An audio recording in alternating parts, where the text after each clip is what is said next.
Today is Saturday, April the 18th. This is the video for Friday, September the 17th. And actually, there's a lot of information to be gleaned from what happened on Friday.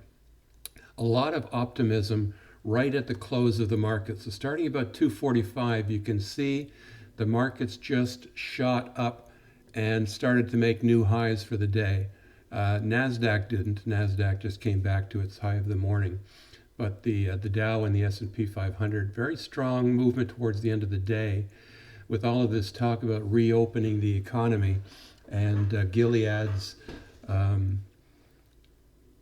existing drug that they've been trying on a limited number of patients. So the market is just looking for an excuse to be optimistic. But this was a Friday, and to be optimistic on a Friday and hold over the weekend, that's a good sign. Volume. We'll get to volume in a second. Advancers and decliners, 4-1 for advancers, which takes our stock market breadth. I'm going to use this spreadsheet now to show you that. It takes our market oscillator back up again. So we had a peak up, down, up, down, up. But now we've had three of them now, two that are lower highs than the previous one. It was exceptionally high. We might see it a little bit better on McClellan's page, but you can see this low here, or this high here, and this high here were both lower than this one. So what we're looking for real strength is to get another movement up early next week, which gets higher than this McClellan oscillator, showing that there's underlying support for moving money into the market and not taking money out of the market. The summation index is getting very close to zero, and the last time we saw a summation index at zero was March the 6th when it was 219, and now we're only down 238.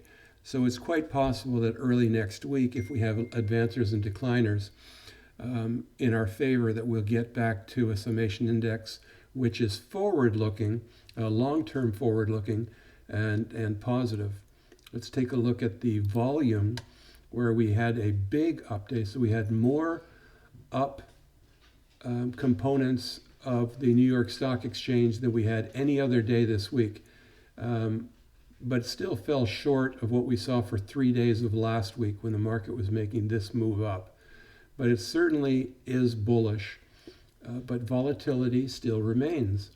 The volume stacked shows that the volume was the highest of the week, but it was a Friday, and it was also options expiration date. So a lot of positions were being covered by the market makers as people were closing their short call positions or rolling their short call positions.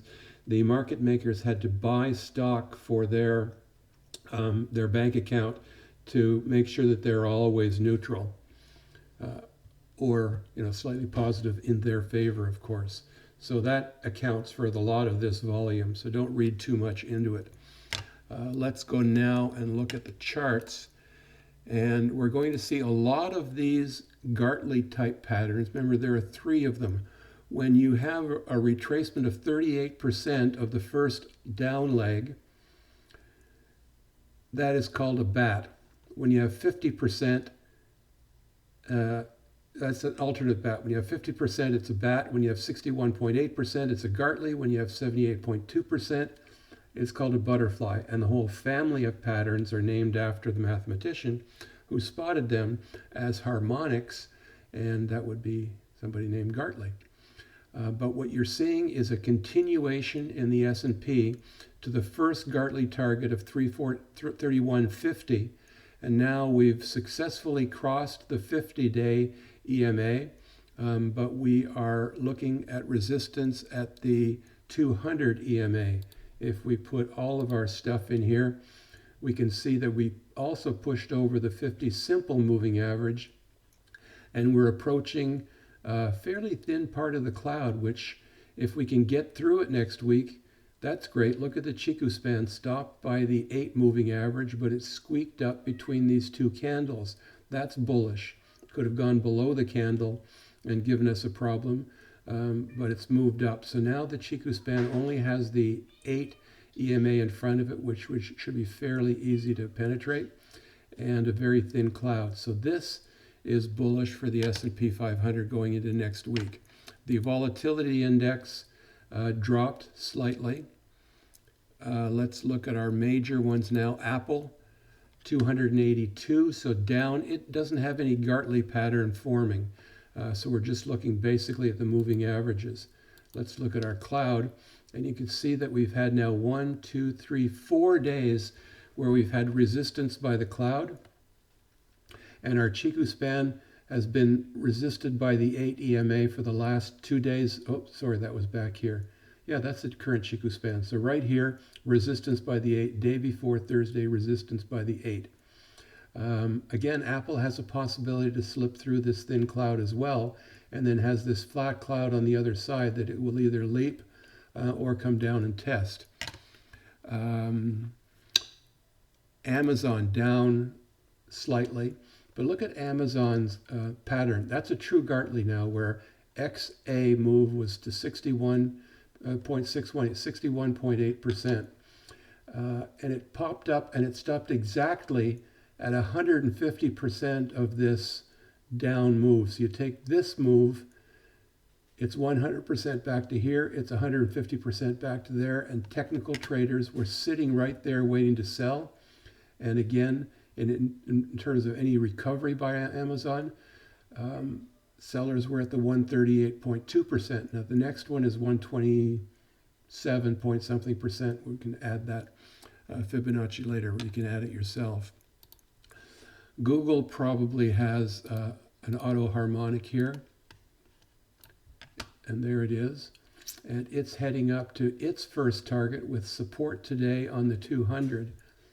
Looking at its volume, not a lot of corporate activity, but you've got some volume there. Caterpillar. Look at Caterpillar, and do we have a harmonic there on Caterpillar? We do. And we have a nice Gartley pattern where you had a lot of resistance right around 61.8%, a little bit of enthusiasm to break 61.8, but it stopped at the 200 and then pulled back exactly where you'd expect the C pattern to be, end of the day, right exactly at the C pullback. Its target is 137.06. Let's look at the cloud, and it's stopped at the cloud, just like we saw Apple. So the clouds are starting to come back into play for us again. Disney, AT&T, up a little bit.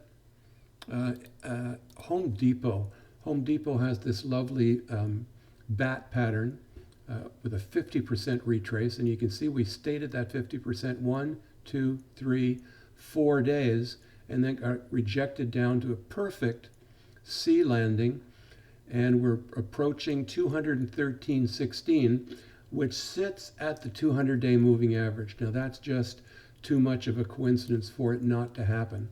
That will definitely happen sometime next week, and there's going to be sellers here.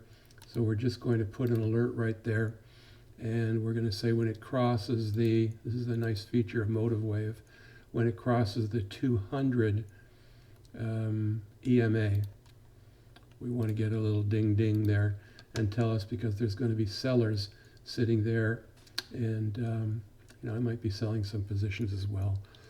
I rolled last week a 190 position out for a month to collect more premium, and I added more stock with a short 220 position for the month of May.